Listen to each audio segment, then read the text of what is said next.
What if the most dangerous thing in your new home isn't what's haunting it, but what it's trying to show you? Simon Fletcher moves into 32 Sycamore Street, chasing peace after a fractured past. But each night at 3:13 a.m., something wakes him. A whisper, a shape in the mirror, a name, Daniel Rose, long forgotten.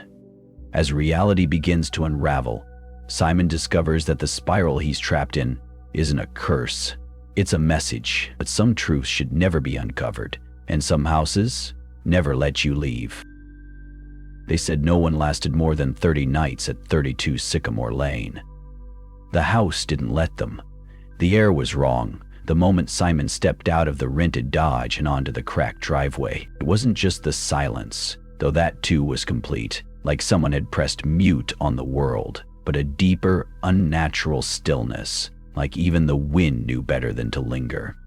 The house stood ahead, crouched beneath a canopy of withered oaks and looming sycamores, its windows dark as dead eyes. There were no birds, no insects, not even the buzz of summer cicadas, though it was late July. He hesitated at the driver's side door, hand frozen over the keys still dangling from the ignition. The memory of the real estate agent's voice crackled back in his head. "You'll get it for cheap, but fair warning. Don't blame me if you hear things at night. Locals call it the 30-night house." Simon had laughed then, half to mask the discomfort he felt when she avoided eye contact, staring somewhere over his shoulder. 30 nights? Why not 31? She had just shrugged. No one gets that far. Now, in front of it, Simon felt the weight of that warning like a stone pressing against his chest. But fear had never deterred him before. He'd spent years chasing shadows, writing blog posts about folklore, interviewing locals about ghost towns, living off sponsored content in coffee-stained notebooks. He called himself an urban legend archaeologist. Most called him a nutcase. Still, stories like this were his bread and butter. He couldn't pass on a house with a death clock built into its walls. He grabbed his duffel, slammed the car door, and stepped toward the house. The porch sagged in the middle, as if it had exhaled and never breathed in again. Paint peeled from the railings in strips like shed skin. Above the door, a faded horseshoe hung upside down. He noticed it immediately. Odd, given the southern superstitions. Horseshoes were supposed to be U-shaped, to hold the luck. This one spilled it out. Simon reached for the door, but it opened before he could touch it. Not wide, just enough to creak. Just enough to invite. His heart gave a single, startled thump. He blinked, then chuckled under his breath. "Cheap hinges," he muttered. "Old wood, summer humidity." He stepped inside. The air smelled of dust and old pine. Not rotten, not exactly moldy, just stale. Like memories that had never been aired out. The interior was simple, an old colonial layout with faded wallpaper and sagging floorboards. The staircase rose directly ahead, and to the left, a small parlor with 2 armchairs sat, facing an empty fireplace. Dust motes floated in shafts of pale light, and the silence folded in thicker. Simon walked through slowly, recording audio on his phone, narrating softly. Day 1, July 23rd. Entered 32 Sycamore. Structure intact. No obvious signs of animal infestation. Furniture is original, or at least old. Entire house smells like disuse, but there's a strange preserved feeling. Like someone left yesterday. He stopped in front of the fireplace. On the mantel sat a single black and white photo in a cracked frame. A family, father in uniform, mother seated, 2 children standing stiffly. Their eyes were dark blurs, overexposed or aged by time. One of the kids looked eerily like the boy from the newspaper clipping Simon had found during his research. Daniel Rose, age 9, went missing from this very house in 1971. Never found. His parents claimed he disappeared in the middle of the night. Simon stared at the photo a moment longer, then placed it face down. He climbed the stairs next, every step groaning under his weight. At the top, a narrow hallway stretched to the left, with closed doors on both sides. He picked the second on the right as his bedroom. It had a window facing the driveway, a rusted ceiling fan, and a single twin bed with a mattress that dipped in the middle like a cradle. He dropped his bag and pulled out his journal. Flipping to a fresh page, he wrote in tight, deliberate print, "Night 1. Something feels wrong. It's not the cold, or the dust, or even the history. The air here remembers. I haven't heard a bird since I arrived. Even the insects stay away. There's a hush, like the house is waiting." He paused, tapping the pen against his chin. He hadn't told anyone exactly where he was. He'd said upstate New York, somewhere rural, which was technically true, but the specifics, Sycamore Lane, the old Rose House, he kept to himself. Part of it was ego, the desire to have a story no one else could tell. Part of it was the silence in the agent's voice when she said, "Just don't stay too long." As the sun began to dip behind the trees, the shadows in the house grew longer, the silence heavier. Simon heated a can of soup on the rusted stove and ate at the counter, the sound of his spoon scraping metal loud enough to make him flinch. At exactly 3:13 a.m., he woke gasping. The air in the room had gone freezing, his breath clouded in front of him. He sat up, heart hammering. The ceiling fan was still. There was a sound, a low rhythmic thumping. Not loud, not urgent, just deliberate. It came from the hallway like footsteps, slow, measured. Simon didn't move. The thumping stopped outside his door. Then, 3 soft taps. Not knocks, not fists, just taps, like fingers. Simon reached for his phone with trembling hands, but the screen refused to light up. Dead. He turned to the notebook beside him and scribbled, half blind, 3:13 a.m. Tapping. Outside door. No visible source. Temperature drop extreme. Phone dead. He didn't open the door. Not that night. He sat frozen under the covers until morning, and when he finally dared to check the hallway, nothing was there. No footprints, no shadows. But above the bedroom door, etched faintly into the peeling paint, was a symbol, curved like a crescent within a box. He didn't remember it being there when he arrived, and he'd know he was watching everything. The symbol above the door haunted Simon for the rest of the morning. He didn't touch it, didn't even get too close, just stood under it, brushing his teeth with bottled water in the dusty bathroom mirror, pretending it hadn't appeared from nowhere in the middle of the night. It was faded, carved shallow into the wood, barely visible unless you were looking, but once seen, it couldn't be unseen, like it had always been there, waiting to be acknowledged. After a weak instant coffee and a granola bar, Simon did what he always did when something rattled him. He started cataloging. He took photos of the symbol, the hallway, the exterior of the house, labeling them in his phone, now working again, as if nothing had happened. Then he set up his recording gear. A few compact cameras, motion-activated audio recorders, an old EMF reader he'd bought secondhand off a ghost hunting forum. It was theater, mostly, but it gave him control, or the illusion of it. By noon, he was in the attic. The entrance was a trapdoor in the hallway ceiling, hidden behind a yellowed square of paneling. He used an old broom handle to nudge it open, watching a wooden ladder unfold slowly, joints creaking like bones cracking after a long sleep. The attic was choked with dust and stale insulation. Sloped ceilings pressed low, and spider webs hung like lace curtains from every beam. Simon coughed into his sleeve and flicked on his flashlight. There wasn't much up there. Old furniture covered in moth-eaten sheets, a broken rocking horse, boxes of yellowing newspapers, and old Sears catalogs. But near the far end, half hidden behind an armoire, was something strange. A trunk. Old-fashioned, leather-bound, with brass clasps dulled by time. It was locked, of course. Simon sat beside it for a long moment, letting the silence press in. Then he whispered, almost as a joke, "Permission to open?" The attic creaked in response. Just wood shifting, just wind maybe. He pried the lock loose with a flathead screwdriver. Inside were dozens of notebooks, leather-bound, tied with twine, He took the top one and opened it gently. The handwriting was cramped, obsessive.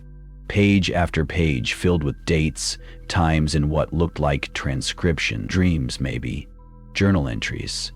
Some written in the margins, some upside down, some entirely scratched out with thick, jagged lines. One page read, "Night 18. Heard them whisper again. Under the floorboards this time. 3:13, like clockwork. Same voice as before. Woman, soft, but wrong. She says I'm next." Simon flipped deeper. Another page, night 22. "I blocked the mirrors. No more reflections. That's how they come through. That's how they watch." And another, night 29. "I saw Daniel, or what's left of him, standing by the stairs. His mouth doesn't move, but I hear him. Get out. He says it over and over. But I can't. Not until I find the mark." Simon paused. His fingers tingled. "The mark," he murmured, glancing back toward the attic hatch. Was that what the symbol above the bedroom door was? He took the notebook and climbed back down, carefully closing the trap door behind him. The rest of the day passed in a blur of reading, recording, pacing.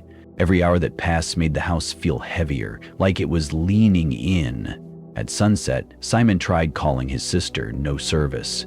He stepped outside, walked halfway down the driveway, but his phone refused to connect, just static on the line. A dead signal, though the bars insisted otherwise. He was alone. Back inside, he placed the notebook on the table and turned on the tape recorder. "Night 2, he began, voice steady but flat. "Discovered evidence that I'm not the first person to stay in this house for 30 nights. Possibly not the first in the last decade. A journal found in the attic indicates someone else, unknown name, was documenting a similar experience. Same time, same events. 3:13 a.m. He paused. "I'll attempt to stay awake tonight. Observe directly." He didn't succeed. Despite the caffeine, the fear, the buzzing nerves, sleep came fast and without warning. One moment he was sitting on the bed with the notebook open in his lap, and the next he was waking up in total darkness. The clock on the nightstand blinked. 3:13. Again? Simon sat up with a gasp, heart slamming. The house was silent until it wasn't. Creak. A floorboard in the hallway. Not a settling groan, not an old house moan, but pressure. Weight. A deliberate step. He held his breath. Another, closer. He reached for his camera, fumbling in the dark, but it was gone. Not on the nightstand. Not under the pillow. Panic surged in his throat. Then, 3 taps. Same as before. But this time they weren't soft. They were sharp, angry. Tap, tap, tap. Simon stood, feet bare on the cold floor, and crept toward the door. He placed one hand on the knob. Waited. Then yanked it open. The hallway was empty, but the symbol above the door had changed.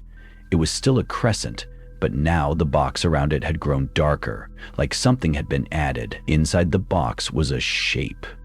Vaguely human. A stick figure? A glyph.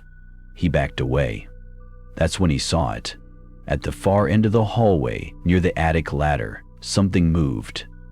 Not a shadow, not a trick of light. Something stood there. Too tall, too thin, limbs too long, like joints added where they shouldn't be. Its face was covered, not with skin, but with a flat, gray mask. Blank, save for a hole where the mouth should be. And it was open. Not just open, stretching, as if to scream. Simon slammed the door.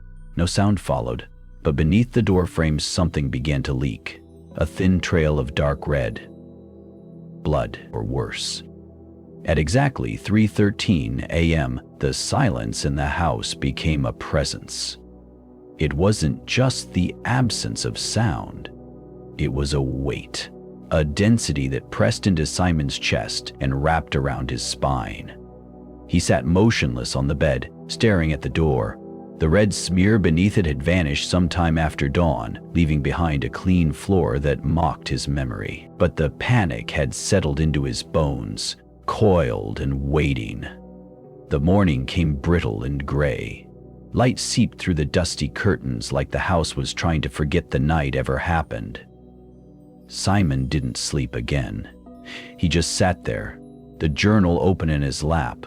The entry from night 29 burned into his skull. I saw Daniel, or what's left of him. Simon hadn't told anyone about Daniel Rose in years. Daniel had vanished when they were both 12, gone without a trace after school one afternoon.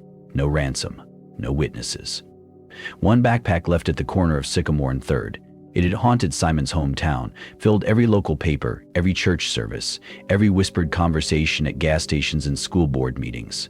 Simon had only spoken to Daniel once, on the bus, the day before he disappeared, just enough to trade comic books. But he remembered the nervous twitch in Daniel's eye, the way he clutched his backpack to his chest like it was hiding something sacred. And now, somehow, his name was in this journal. Simon flipped through more pages. Some were nearly unreadable, soaked in dark stains. Others were almost poetic. They live between the seconds, between heartbeats. That's why we can't remember them in the morning, because they ride the forgetting. He marked the passage and tucked the notebook under his arm, descending the stairs with slow, deliberate steps. The house creaked under his feet like it resented being woken. In the kitchen, he poured himself a glass of tap water, hesitated, then dumped it out. Bottled only, he reminded himself. Something about the taste of the water here felt off, like it remembered other mouths. The front door stuck slightly as he opened it. The sky outside was leaden, the trees windless. He walked to the edge of the porch and looked at the road. There was no car, no traffic, just the endless stretch of cracked pavement disappearing into gray. He turned to go back inside and saw the woman. She stood at the edge of the woods, pale coat, bare feet, hair black as ink, long enough to brush her elbows.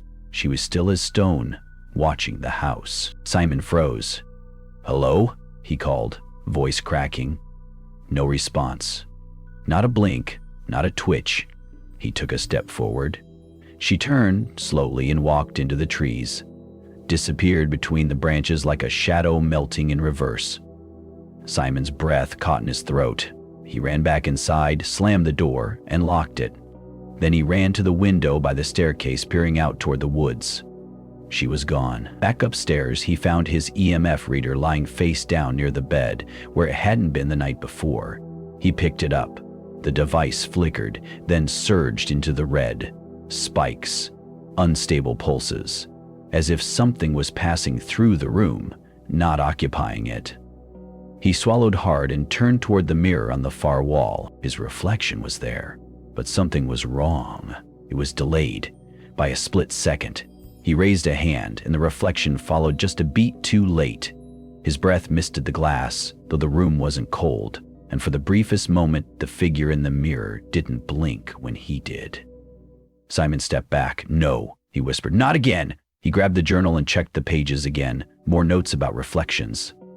More theories. They nest in the mirrors. Every mirror is a window. Some just open both ways.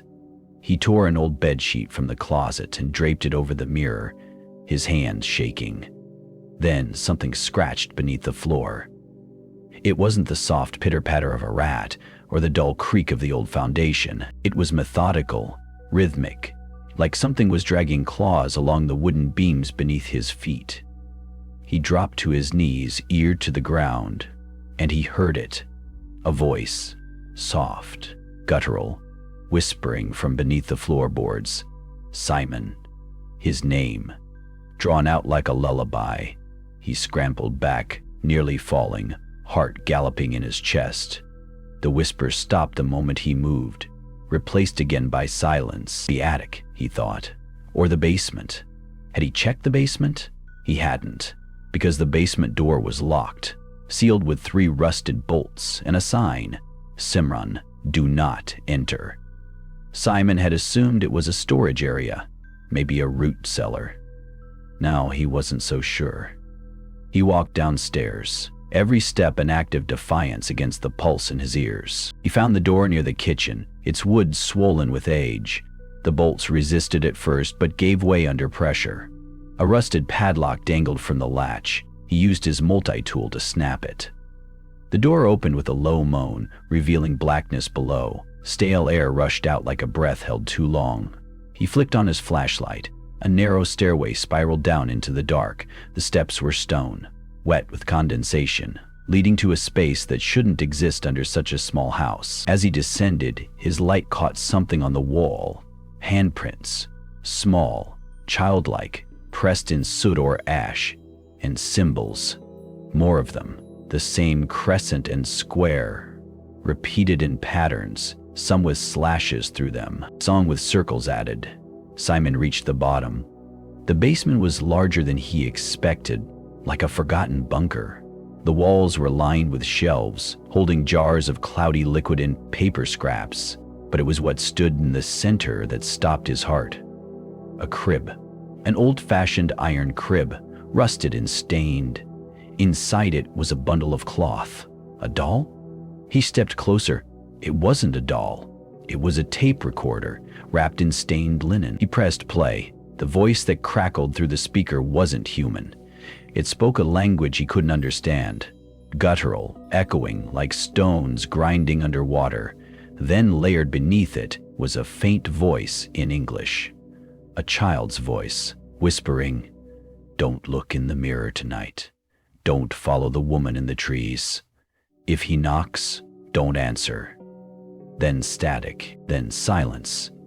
Simon turned around, and the crib was empty.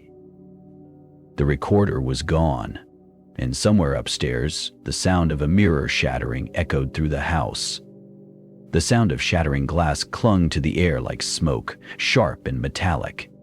Simon bolted up the basement steps 2 at a time, flashlight jerking wildly in his grip. The door to the basement slammed shut behind him as he burst into the hallway, almost tripping over the edge of the rug. He stood still, listening. The house had gone quiet again, but not in the way of peace, more like a held breath, a waiting. Something beneath the silence that felt sentient, malicious. He followed the shards. The broken mirror upstairs lay in jagged fragments across the hallway floor, scattered like teeth. A long crack ran up the hallway wall, splitting the faded wallpaper like a wound. The sheet he had draped over the mirror was in a heap nearby, claw marks raked across it. It wasn't just shattered. Something had come through. Simon knelt carefully beside a fragment, catching his distorted reflection in its jagged surface. His face stared back at him, lips parted, but the eyes, his eyes in the reflection, shifted just slightly, just enough to break him. He hurled the shard across the room. It struck the opposite wall with a shrill clatter and lay still. Enough. He needed air. Shoes on, jacket hastily zipped, Simon flung the front door open and marched down the porch steps. But the woman was gone. No trace of her. Just trees, unmoving, pressing in too close to the edges of the yard. He walked the perimeter anyway, breathing heavy, hands trembling. A low breeze stirred, bringing with it the coppery smell of rust and wet leaves. Behind the house, he discovered something strange, a patch of earth that had been freshly disturbed, a wide, rectangular shape of loam, the grass torn and displaced. He stepped closer. The dirt hadn't been shoveled. It had been clawed open, like an animal digging toward something hidden, or something trying to get out. A faint sound buzzed from his jacket pocket. The tape recorder. Except, it had vanished from the crib, hadn't it? He pulled it free, heart thudding. The recorder whined and clicked as if chewing through old tape. Then a voice spilled out, hoarse, breathless. "It knows you now. It wears you now. Every time you speak, it listens." Simon dropped the recorder and stumbled back, boots sinking slightly into the churned soil. It was colder here. He could feel it sinking into his legs, the whisper of a presence brushing past his shoulder like breath on skin. He backed away from the sight and returned to the house. Back inside, the walls looked different. The wallpaper had darkened, colors bleeding down like tears. The corners of the ceiling bowed ever so slightly, as though something heavy rested above. The house itself seemed to lean in toward him. He returned to the bedroom and opened the journal again. A new page had been written, in handwriting not his own. Entry 42. I watched him wake up today. The new one. I like this one better. His skin fits nicely. Simon stared at the words, his pulse roaring. He flipped to the back of the journal. Another page had appeared, this one soaked in something that smelled like ash and salt. Night comes faster now. He waits behind the reflection. When you sleep, he practices being you. Simon slammed the journal shut and turned to the window. Sunset. Somehow, he had lost hours. The sky was already blood orange, light draining too quickly. His phone buzzed for the first time in days. A number he didn't recognize, no caller ID. He answered. At first there was just breathing, then a woman's voice, dry and cracking, whispered, "You shouldn't have come back, Simon." His throat closed. Who is this? But the line had already gone dead. He threw the phone onto the bed and backed away, every nerve in his body alert and raw. That voice, he knew it, but it was impossible, because that voice belonged to Daniel Rowe's mother, dead, suicide, 12 years ago. Simon's legs nearly gave out. He had to leave. Tonight. He began gathering his things, bag, flashlight, journal, but as he stepped into the hallway, he heard it again, the whispering. This time louder, clearer. Not just a voice, voices, dozens, all whispering at once, from behind the walls, from under the floors, from inside the vents, like the house had become a throat and was speaking his name from every direction. Simon, Simon, Simon! He ran to the front door and yanked it open, only to find the woman again, standing at the edge of the porch, closer than before. No whites in her eyes, just pupils, black, endless, reflecting the shape of the house in miniature. He tried to slam the door shut, but she moved too fast, a flicker of motion. Suddenly, she was inside, behind him. Simon spun, but the hallway was empty. Then, from the living room, the TV turned on by itself, static at first. Then an old VHS-style image flickered across the screen, grainy, discolored. A video of Simon, asleep in bed, from above. He stared at the footage, mouth dry. The footage showed him tossing in bed, murmuring. Then, a hand appeared in frame. Thin. Wrong. It reached down toward Simon's sleeping face, and right before touching his skin, it turned to the camera and waved. Simon backed away, knocking over a chair. The screen went black. Then, from behind him, a voice whispered directly into his ear. We never left. He turned and saw himself standing at the top of the stairs, smiling. They say when you look into a mirror long enough, something else begins to look back. Not your reflection, not entirely.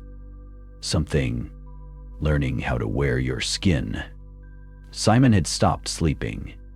He didn't remember making the choice. It just happened. Ever since that night, the video on the TV, the smiling version of himself at the stairs, every hour in bed felt like an invitation. So he didn't invite. Now the house moved like it breathed. The air ticked in rhythms, the walls creaked when he whispered too loud, and once, when he muttered Daniel's name under his breath, the bedroom door had opened on its own, so slowly he thought he imagined it, until it closed again. He was running low on food. The fridge still hummed, but the milk had curdled even with the cold. Fruit had turned black from the inside. The apples were soft and grainy. Even the water tasted wrong, like metal and soil. Simon sat at the kitchen table with the journal in front of him, flipping through its pages. It had begun changing again. Now the entries weren't numbered. They were dated, each day written ahead of him. July 12. Simon won't leave today. The house likes that. He shut the book. The clock read 3:12 a.m. again. He had started dreading that number. Every time he looked at a clock, it read either 3:12 or 3:13. Even if he turned away and back, It snapped to one of those times. Time itself wasn't passing right anymore. He wandered upstairs to the bathroom to wash his face. Maybe cold water would shock him back to normalcy. The mirror above the sink was covered in a white sheet, taped down, tucked along the edges. He had done that 2 nights ago. After he caught his reflection grinning without him, he removed the sheet just slightly, just enough to see his mouth. His mouth wasn't smiling. Good? He pulled it down further. His eyes stared back at him, dark, hollow-rimmed from lack of sleep. He leaned in, checking. For a moment, everything looked... A second mouth opened in the reflection, wide, directly on his neck. Simon screamed and jerked back, slamming into the towel rack. He looked again, but now the mirror only showed him. No second mouth, but a word had been scrawled into the fogged lower corner. Knock, knock. From downstairs, something knocked. Twice. Simon held his breath, waited. A minute passed, then another knock. He crept down the stairs. The knock wasn't coming from the door. It was from inside the walls. He pressed his ear to the paneling of the front hall. Knock, knock. No rhythm, no pattern, just persistence. He backed away and looked to the floorboards. Maybe the thing, the presence, was underneath. Trapped. Or waiting. He had to know. In the garage, he found an old crowbar. Dusty, red-stained. Not rust. Not quite. Back in the hallway, he pried up the floorboards, heart pounding with each nail screech. Beneath the slats was darkness, thick and dry. Layers of dust, then soft earth. But no pipes, no insulation, just a hollow space that shouldn't have been there. He dropped the flashlight in and leaned closer. Knock from the other side of the dirt. He dug, clawed, tossed soil over his shoulder. An hour, maybe more, then his fingers scraped wood, not floorboards. A box, rough, nailed shut, about the size of a child's toy chest, or a small coffin. Simon stared at it, then he opened it. Inside, wrapped in a sheet, was a VHS tape. Nothing else. No label, no dust. Just a tape, like it had just been placed there. He took it upstairs. The old VHS player still worked. Barely. The image on screen was grainy, warbled. A living room. This house. The same one he was in. The camera was set low, facing the front door. Nothing happened for a long time. Just static hum, the empty hallway, the light bulb flickering. Then, movement. A child, maybe 6 or 7, walked into view. Barefoot, in pajamas. A boy. Thin. He looked around, eyes wide, then crouched behind the couch. A minute later, a man entered. Not walking, crawling. Simon's blood froze. The man wore a paper mask over his face. Crude, hand-cut, painted with a wide grin. He crawled on all fours, limbs bending wrong, neck tilted as if broken. He sniffed the air like a dog. The child didn't move. The man in the mask stopped, turned toward the camera, waved. Simon shut off the TV and sat there in the dark for a long time. The hallway beyond the screen was now exactly as it had appeared on the tape. And Simon realized something. The layout, the angle. That footage wasn't recorded.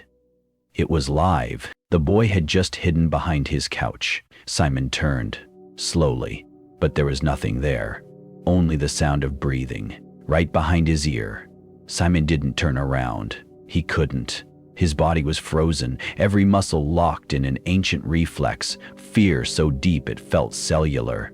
He could feel it breathing behind him, shallow, hissing breaths, too quick to be human, the kind of breath you hear from something that hasn't needed to breathe for a long time, but does so only to mimic life. He clenched his jaw and slowly reached for the crowbar he'd left on the floor. 1 inch. 2. Still breathing. Still behind him. Then silence. He spun around. Nothing, no one, only the humming static from the TV, the pause tape frozen on a frame of the empty hallway. The boy was gone. The man with the paper grin was gone. The screen flickered, twitched, then snapped to black. A faint word blinked in white font at the center. Ruined. Simon ejected the tape, but it was blank. No sticker, no grooves from previous use. Clean, pristine, almost wet to the touch. He dropped it. It made no sound when it hit the floor. He stood still, listening, trying to find any anchor of reality in the house. The sound of the wind outside. The refrigerator hum. His own breathing. But none of it came. No noise. The house was dead. He moved slowly toward the front door. He needed air. To see the moon. To prove the world outside still existed. But when he turned the lock and pulled, nothing. It didn't budge. He twisted harder. Jammed. He checked the back door. Same. Windows? Nailed shut. Not with nails from his toolbox. Thick blackened iron spikes embedded in the wooden frames, fused into the sill like they'd always been there. Simon backed away from the window and tripped over something soft. The journal. It had moved again. Now it was open to a new page. Fresh ink bled through. Don't try to leave. You're not supposed to. You opened the box. His throat went dry. He turned the page. You saw him. He saw you. Now he remembers. There was a smear at the bottom, like the words had been written in something thicker than ink. Blood? No. It smelled metallic and sour, like rotting coins. He dropped the book and stumbled back to the kitchen, gripping the counter for balance. His mind was unraveling, and worse, he could feel something new creeping into the edges of his thoughts, like a presence laying just beneath his own skin, whispering in his own voice. Knock, knock, he said aloud, not meaning to. The words slipped out on their own. He slapped his mouth shut. Then again, quieter. Knock, knock. His hand trembled as he reached for the drawer. Inside. Matches. Batteries. Scissors. And a key. One he didn't recognize. Old, rusted, engraved with a spiral symbol he'd seen before, on the first page of the journal. Some part of him knew what had opened the attic. The door had always been there above the second-floor landing, but he'd never dared open it. There wasn't even a pull cord. Just a square outline in the ceiling, marked with a single nail bent inwards. Simon climbed the stairs with the key clenched in his fist. With every step, the air grew colder, thinner, as if the house itself resisted him going further. When he reached the landing, he stared up at the ceiling. Then the square began to open on its own. The wood groaned, shifted. A narrow wooden ladder descended. No strings, no hinges, just motion, like something invited him up. Simon stood frozen for a full minute before placing one foot on the first rung, then another, and another. He climbed into the attic. The air was thick and still. The insulation peeled away from the beams like skin from old bones. Boxes lined the walls, labeled in cramped cursive. Estate of Eliza F., Rosemary's yearbooks, Jonathan's first school pictures, family names he didn't recognize. At the center of the attic sat a single wooden chair, facing away. Simon stepped toward it, each floorboard screaming underfoot. As he neared, he saw the back of a person sitting in the chair. Long hair, thin shoulders, wearing what looked like a hospital gown, stained, pale blue. The figure twitched like a puppet on strings. "Hello?" he whispered. The head turned. Slowly. It was him. Simon, but not now. Simon from years ago, maybe late teens, eyes sunken, lips cracked, wearing a paper mask with a painted smile. "Do you remember me?" the figure croaked. Simon stepped back. No. This isn't real." "It was your idea," the figure whispered. "The knocking, the box, the house." Simon tripped over a box and hit the attic floor hard, dust rising like breath from a corpse. When he looked back, the figure was gone. But in its place stood something else. It was taller than any person, its limbs like sticks jammed together, its head bulbous and wrong, paper-thin skin stretched over nothing. Its face was blank except for a smile, drawn crudely in red. A child's crayon smile. "Time to knock," it hissed. Simon ran. Down the ladder, across the hall, through the kitchen. He didn't stop until he reached the basement door. It was open now. The stairs were lit from below by a reddish glow. The smell of rust and damp stone rose up. He should have run the other way, but something in him remembered. He had been here before. Simon descended the steps. The basement had changed. It was wider, stone-walled like a crypt. Symbols drawn in charcoal covered the walls. Spirals, X's, open hands. At the center stood a well, not built, natural, black rock rimmed with salt. And beside it, a mirror, an ornate standing mirror. Its surface shimmered like water. Simon approached. His reflection smiled at him. The smile widened, split open, and the thing inside stepped out. It didn't make a sound when it stepped out of the mirror. No grand entrance, no scream, just the hush of shifting glass, the wet pop of feet touching the concrete floor, and the awful realization that Simon was no longer alone, not even inside himself. He stumbled backward, knocking over a rusted pipe. The thing, his double, stood silently by the well. Same height, same posture, same eyes, but no breath, no blink. Just that sickly grin, as though it were testing the feel of Simon's face. Like a mask, it hadn't quite adjusted. "What are you?" Simon gasped. The thing tilted its head. "Simon." "No, you're not me. You made me. As Sycamore." Simon backed away. But the basement seemed longer now, stretched out like a warped dream. The walls rippled slightly, as though the house itself was breathing or laughing.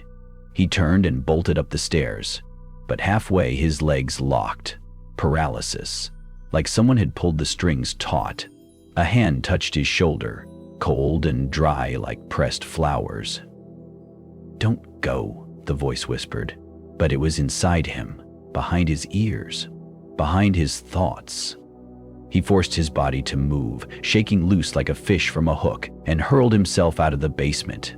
He slammed the door shut behind him and shoved a chair under the knob. It wouldn't hold, he knew, but it bought him seconds. The lights overhead flickered violently. He turned and nearly screamed. The living room was filled with mirrors, dozens of them framed, cracked, oval, rectangular.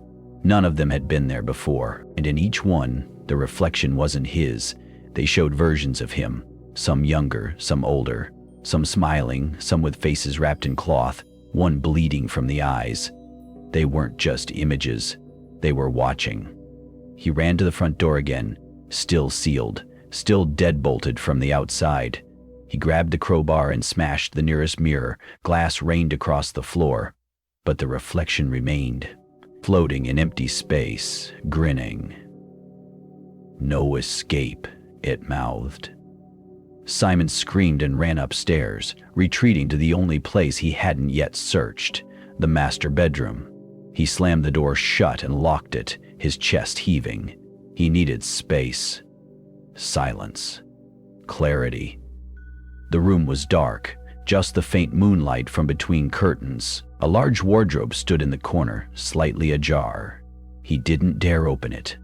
Instead, he turned toward the desk. An old roll top that had been in the house since before he moved in. Dusty, unused.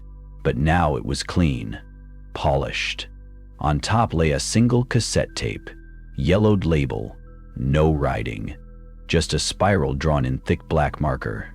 His fingers shook as he picked it up. The tape was warm. Beside it was an old player. He slid the tape in. Pressed play. February 13, 1971. Patient 313. First stage of regression therapy complete. Subject reports recurring dream involving a mirror and a staircase that descends into the ground. Symptoms include loss of time, waking in different clothes, and the voice on the tape cracked with static, smiling at strangers without realizing it. Reports hearing knocking from inside the mirror. Simon paused the tape. He couldn't breathe. That voice. It was his father. He played it again. The patient believes they are not alone in the house, not since moving to Sycamore Street. Believes the entity behind the mirror is wearing their face. Simon's hands clenched into fists. The family never talked about his father's breakdown, the disappearance, the fact he'd been institutionalized in the 70s. Before Simon was even born, he'd only ever been told he went somewhere to get better. Now Simon knew where. Here, this house, this curse, and somehow the mirror had remembered him. He ejected the tape and stared at the spiral drawn on the label. It wasn't just a symbol, it was a map, a shape, a process, a ritual that folded in on itself again and again, like a vortex you couldn't look away from. Simon opened the bottom drawer of the desk. Inside, more tapes.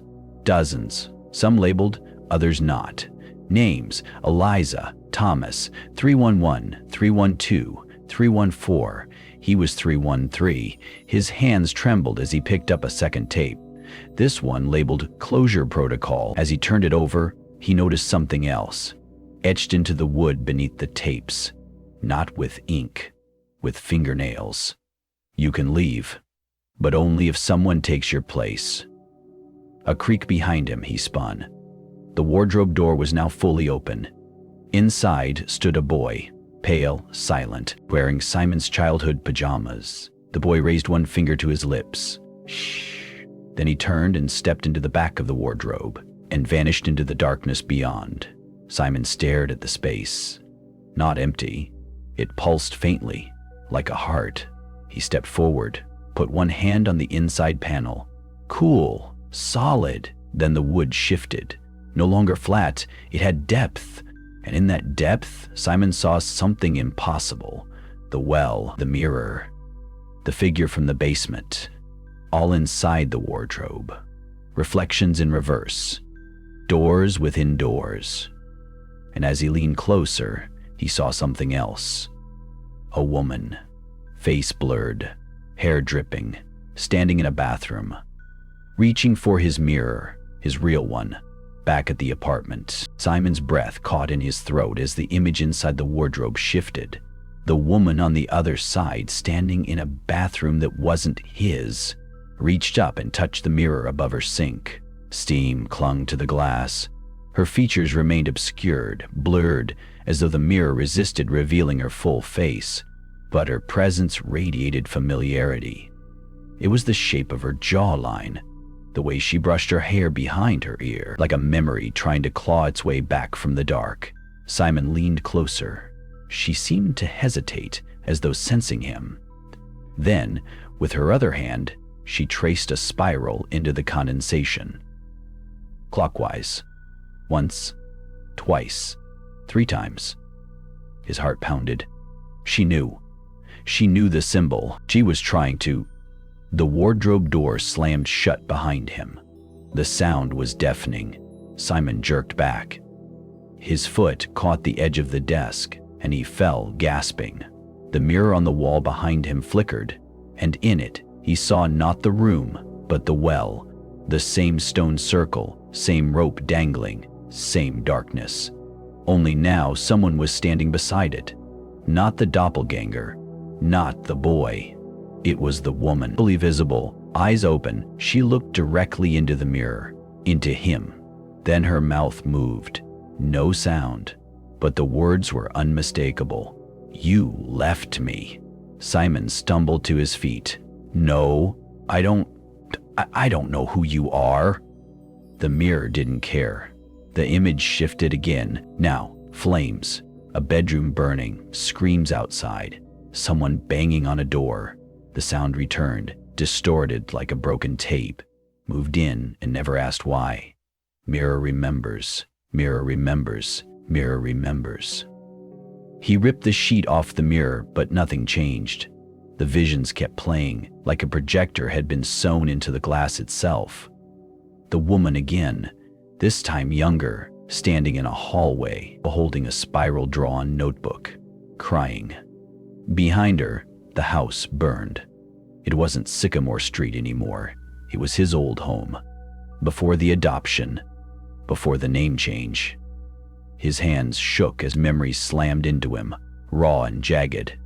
The girl was his sister, half-sister, Amelia. They'd been separated after the fire. He was told she died in the foster system, but that wasn't true. The mirror was showing him what really happened.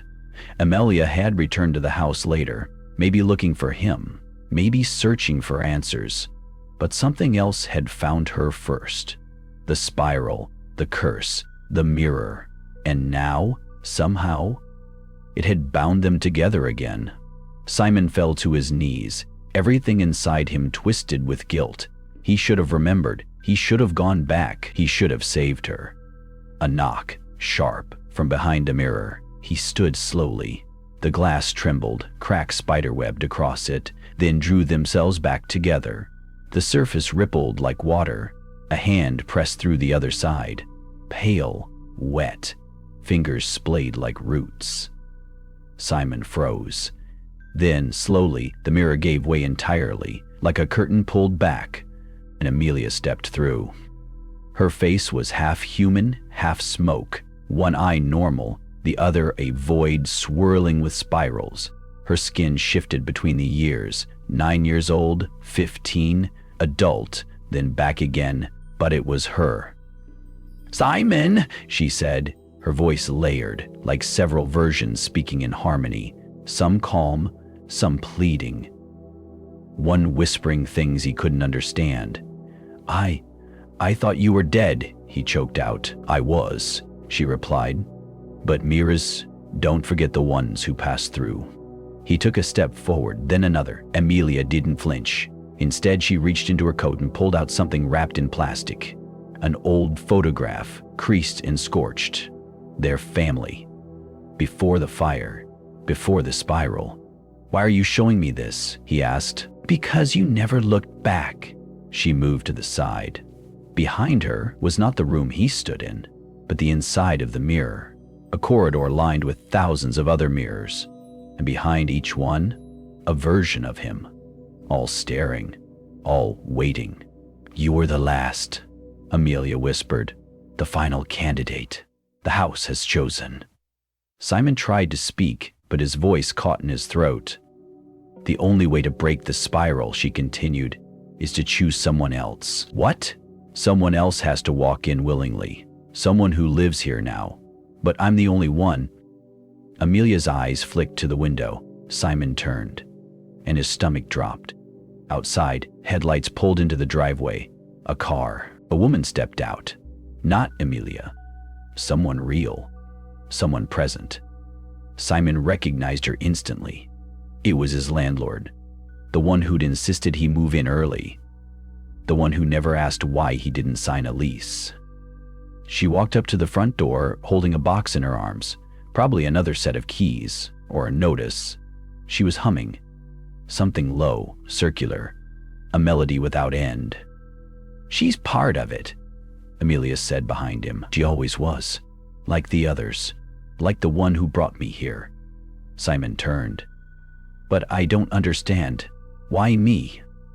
"Because you looked," Amelia replied, her eyes darkening. "You opened the mirror. You answered the knock." Then she stepped back into the corridor of reflections and was gone. The mirror resealed itself. Simon stood alone. The doorbell rang. The doorbell rang again, a soft, deliberate chime that seemed to echo far too long for such a small house. Simon didn't move. He stood rooted in the hallway, staring at the sealed mirror, half expecting it to shimmer again. It didn't. Amelia was gone. The corridor of reflections no longer visible, but something lingered. An imprint, like heat after lightning. The bell rang a third time. He forced his legs to move. At the door, he hesitated. The peephole revealed only the landlord. Miss Harrow. Her hands cradled the same cardboard box. A polite smile hung on her lips, but it didn't reach her eyes. Simon opened the door halfway, blocking her view inside. "Oh, good, you're home," she chirped. "Just wanted to drop off some extra paperwork. We had a few, clerical hiccups when you moved in. Happens all the time with this property." Her voice was pleasant but rehearsed. like she'd given the same speech a dozen times. Simon nodded slowly. "Thanks." "Mind if I step in for a sec?" she asked, already shifting her weight forward. "I'd rather not," he replied more firmly than intended. Miss Harrow paused, one foot still on the porch. The smile faded. "It's important, Simon, for your own safety." That stopped him cold. She adjusted the box, pulling out a yellowed file folder with a brass fastener. "Do you know how many people have lived here before you?" He didn't answer. She continued anyway. 22 since 1978. "And you're the first to make it past week 3 without complications?" Simon's stomach tightened. "You kept records?" "I'm the caretaker, Simon, not just the landlord." She lifted the folder slightly. "This isn't a lease, it's a ledger." "I've seen things," Simon said, his voice dropping. "In the mirrors." Miss Harrow's gaze sharpened. "Then you've already been chosen." Silence stretched. "I don't understand what this place is," he muttered. She stepped back. "Not yet, but you will."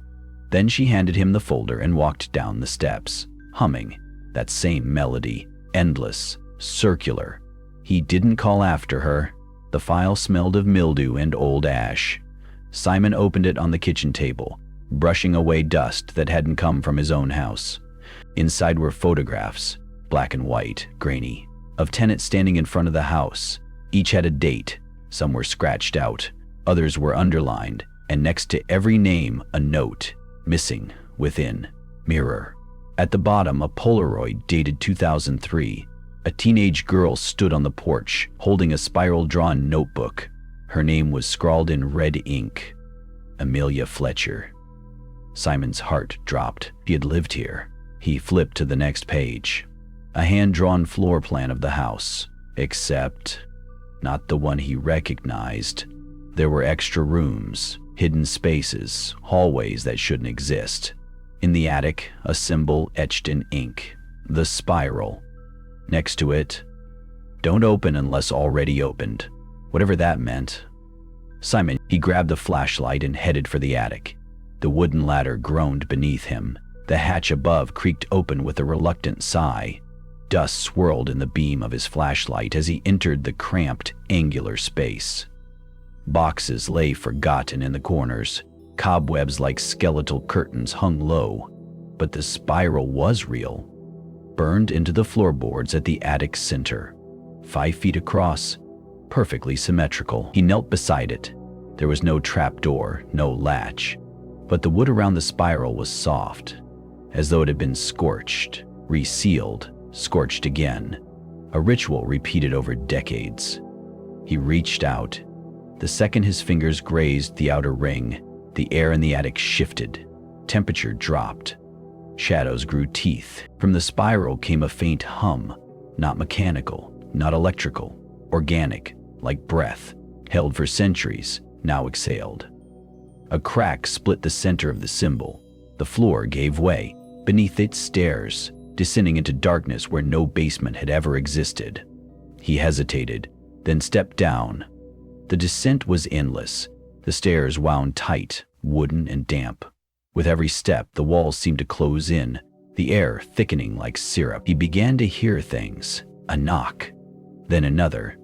Whispers, too, coming not from behind or below, but from within the walls. At the bottom, a door, rotted, nailed shut. On it, hundreds of fingerprints, some smeared in blood, others in soot, all pressed outward. Simon pushed it open. The chamber beyond was unlike anything he'd imagined. A circular room. Mirrors lined the walls, some full length, others handheld, others broken and repaired with wire and sinew. At the center stood a massive antique mirror, taller than any man, framed with carvings of open eyes and spiral symbols. And standing before it was her. Amelia, not the reflection, not a memory. The real Amelia. Older, pale, eyes glowing faintly blue. She turned. "You came," she said. Simon's voice cracked. "How are you?" "I am the house now," she said. And the house is me. The mirror behind her shimmered. From it, hundreds of faces stared back. Simon recognized several, including himself, but not the version that stood in this room. This Simon was older, haggard, eyes hollow. He reached toward the glass, mouthing something, and suddenly Simon understood. Every version of him, in every reality where the spiral had been touched, had ended up here. Some tried to destroy the mirror, some worshipped it, others simply disappeared into its depth. Amelia stepped closer. "Do you want the truth?" she asked. Simon nodded. She smiled, then lifted a small mirror toward him. "Then look." The mirror Amelia held was unlike the others. Small, circular, ringed in tarnished silver, and heavy with age. As Simon peered into it, he felt its weight not just in his hands, but in his chest, pressing against every bone like a memory he hadn't lived yet. "Hold it steady," Amelia said softly, "and don't blink." The surface clouded. Shadows writhed just beneath the glass. Then, like frost melting, an image formed. Distorted at first, then frighteningly clear. It was 32 Sycamore, but not the one he knew. The paint was fresh, the siding clean. Through the front window, he saw a family, a man, a woman, and a little girl, no older than 6. The mother was laughing. The father spun the child in circles. Joy, pure and unbroken, glowed from their faces. Simon leaned closer. Then came the knocking. It was faint at first, a gentle rapping. The father paused, frowning toward the front door. He opened it, revealing nothing, just empty night. And then the girl screamed. She pointed toward the hallway mirror, where a dark figure, blurred and wrong, was stepping out of the reflection. Its face was smooth, featureless, its body wrapped in funeral cloth, wet and clinging like seaweed. The father moved to block it. The figure touched him. He collapsed. Just like that, no violence, no struggle. His soul ripped out through his reflection. The mother ran, holding the girl, but the mirrors multiplied. Every surface now held a door. The figure simply walked, slowly, purposefully, through the house until Simon dropped the mirror. It didn't shatter. Instead, it hissed. A wisp of dark smoke slithered upward from its surface and disappeared into the attic's wooden beams. Amelia was watching him. "That was the first time it came," she said. "What is it?" She knelt before the largest mirror in the room, the one ringed with spiral symbols. Her fingers traced the carvings with reverence. A watcher, some call it. Others think it's the house's memory turned rotten, but I think it's something else. She turned to face him. "I think it's what's left when a soul refuses to move on and finds a way to reflect itself into permanence. A parasite of consciousness, a hunger echoing backward." Simon sat, dizzy. "And it chose you?" "No," she whispered. "It chose him." She pointed to the mirror. Simon looked. Inside was not himself this time. It was the landlord, Miss Harrow, but not as he knew her. She was younger, barefoot, wearing a hospital gown, her eyes wild with fear and something close to ecstasy. Blood painted the walls behind her in spirals. She danced in circles, chanting the same melody Simon had heard since the first night. "That's her," Amelia confirmed. She was patient 0, the original host. Simon struggled to make sense of it. "She doesn't look any older now than she did in that footage. Because time bends here, it spirals. Everyone who lives in this house, if they stay long enough, becomes a part of it. Some are consumed, others She picked up the small mirror again and handed it back to him. "Now you have a choice." Simon flinched. "A choice? You can break it, shatter the mirror, seal the spiral again. It might delay the next cycle. Or you can use it, channel the reflection, find a way to finish what I couldn't." Simon's throat was dry. "What does that mean?" Amelia walked toward him. "The spiral is a language, a pattern. It doesn't just trap, it transmits. Memories, voices, selves. If you map it fully, follow it inward, you might find the source, maybe even undo it. Or lose myself like the rest, Simon said bitterly. She knelt before him. You're already in it, Simon. The only way out is through. The lights flickered. Somewhere above them the floorboards creaked. Someone, or something, was moving through the house. Go now, she whispered, before it finds you. Simon pocketed the small mirror, turned, and fled up the stairs. Back in his living room, everything was silent. Too silent. The digital clock blinked 3:13 a.m. He moved to the wall and carefully peeled back the tape from the largest mirror. His own reflection stared back, drawn, pale, eyes ringed with sleeplessness. Then it moved.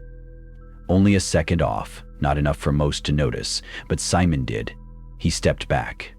The mirror version of him stayed still, then very slowly it smiled.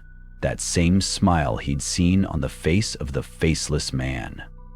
Simon grabbed the small mirror from his pocket and thrust it toward the wall glass. The moment the two mirrors aligned, the reflection screamed, not with sound, but with force. Every light shattered. The windows cracked. And in that brief, flashing moment, the house itself moaned, an architectural gasp of something ancient, waking. Simon fell backward. When he opened his eyes, he was no longer in the living room. The spiral was beneath his feet again, but this time it spun faster. The attic was gone. He stood in a vast chamber of glass, hundreds, no, thousands of mirrors surrounding him, stretching upward like a cathedral. Each one held a version of him, some screaming, some smiling, some rotting. In the center stood the Watcher. It no longer wore a funeral shroud. Now it wore Simon's face. And it spoke, in a voice that sounded like breaking glass. You invited me. Simon tried to step back, but the spiral beneath him turned red hot. Pain shot through his feet, and suddenly he knew. This wasn't a curse. It was a contract. He had finished the spiral, and the Watcher was ready to trade.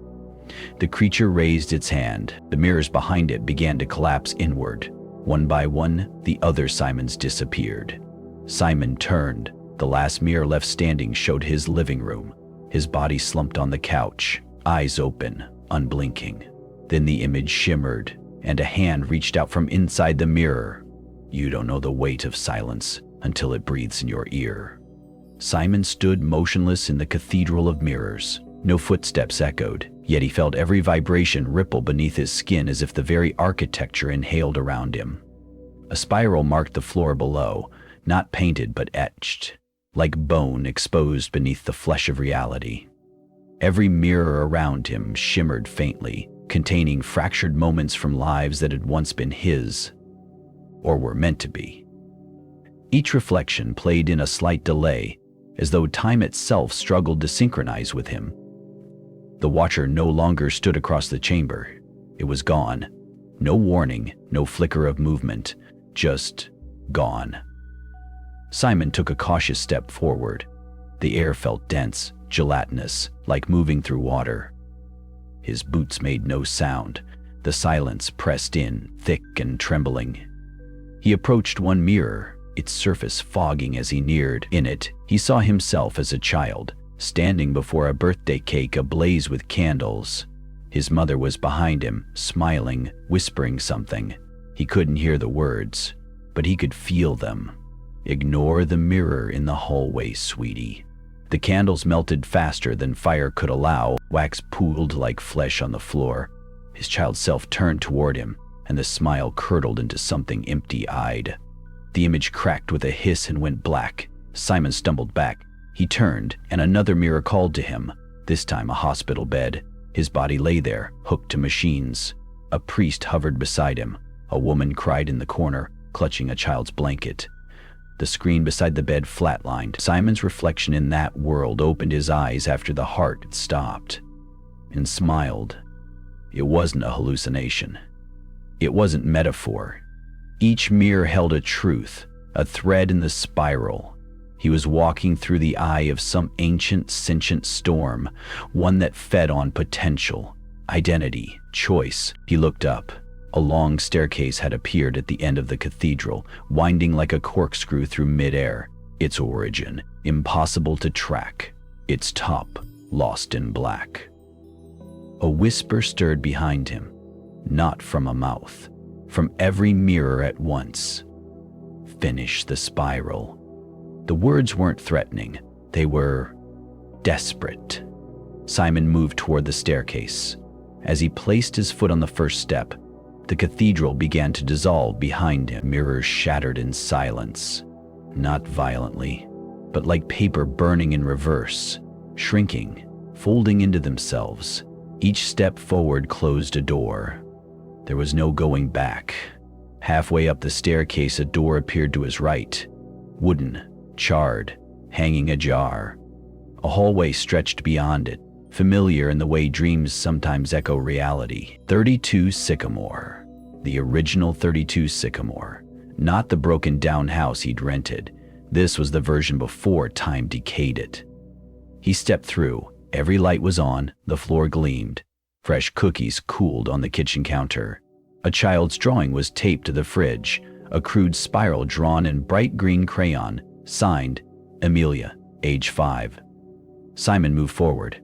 He passed through rooms that remembered laughter, arguments, birthday. The living room bore marks on the wall where children's heights had been recorded. One was circled in red, 3s even. Amelia, age 6. He reached the hallway mirror, the one where it all began. There was no reflection, only depth. It was no longer a surface, it was a door behind it.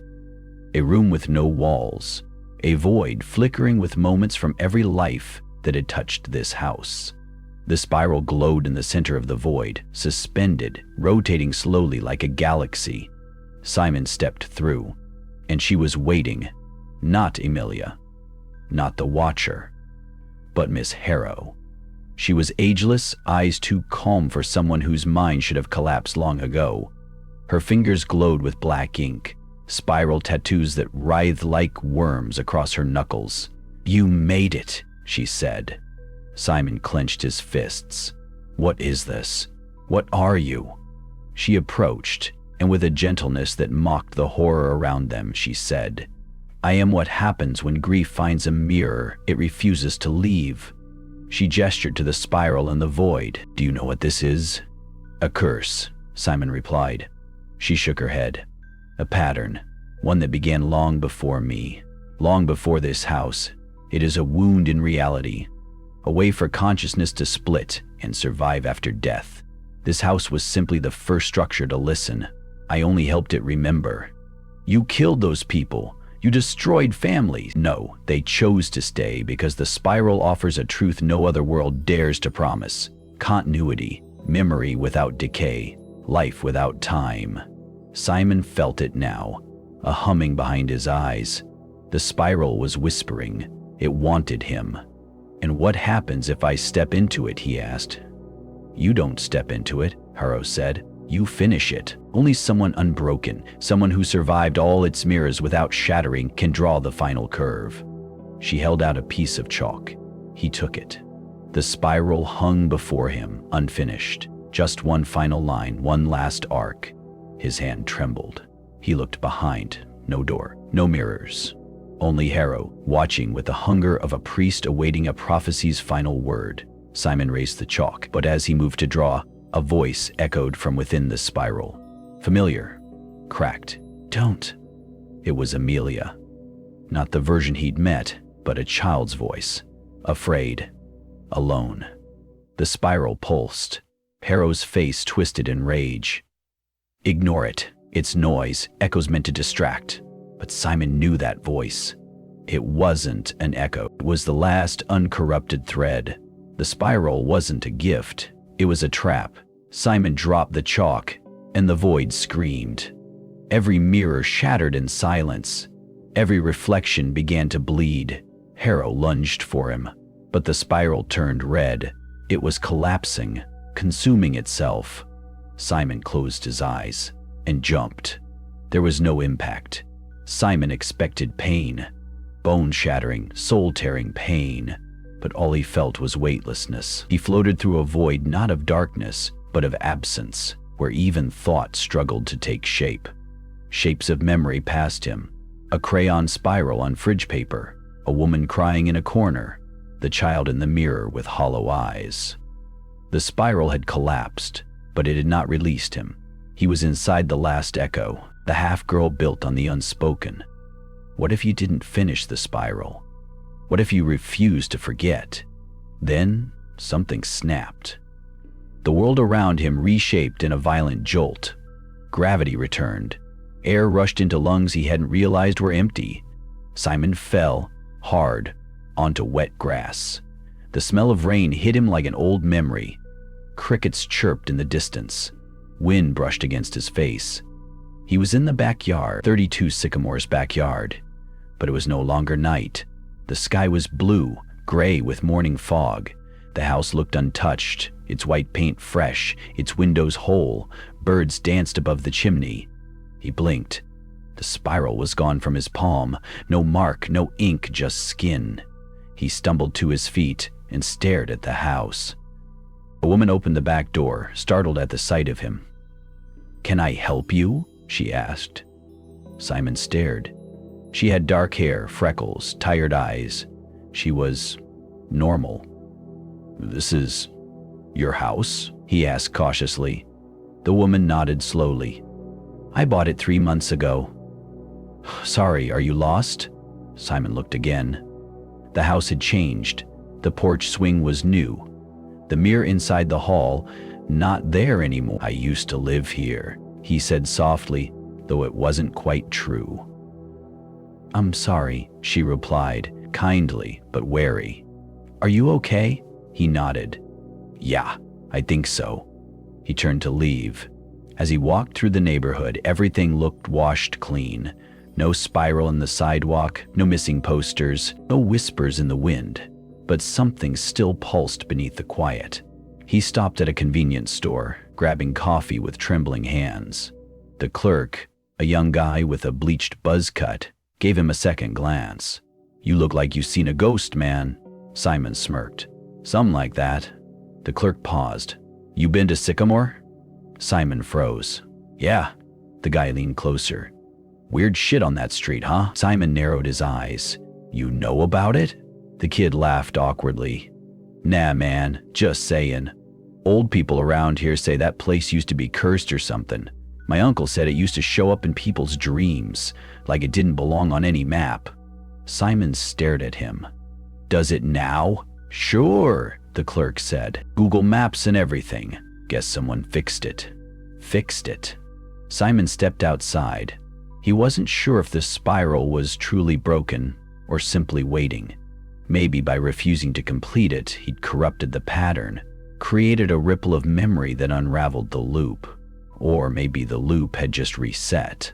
He had to be sure. Back at his apartment, he dug through boxes until he found the old folder, the one Daniel Rose had left behind. Files, photographs, scribbled symbols. He laid them out on the floor. All gone. Every page was blank, every photo white, as if none of it had ever happened. He stared at the final sheet, now completely blank, except for one handwritten sentence in red ink at the bottom. "The spiral ends with you." Simon sat back. It was over. Or so he thought. That night, he didn't sleep. He couldn't. Dreams slithered behind his eyelids, curling like smoke, but they never formed until 3:13 a.m. The digital clock blinked. He sat up, heart pounding. No whispers, no mirror, just stillness. But something had changed. He stepped out of bed and approached the mirror in his bathroom. His reflection met his gaze. Steady, normal, human. He reached out. His fingers touched the glass. No ripple. He exhaled. Then his reflection smiled. But Simon hadn't. His face was still, yet the reflection smiled. Slow, knowing, cruel.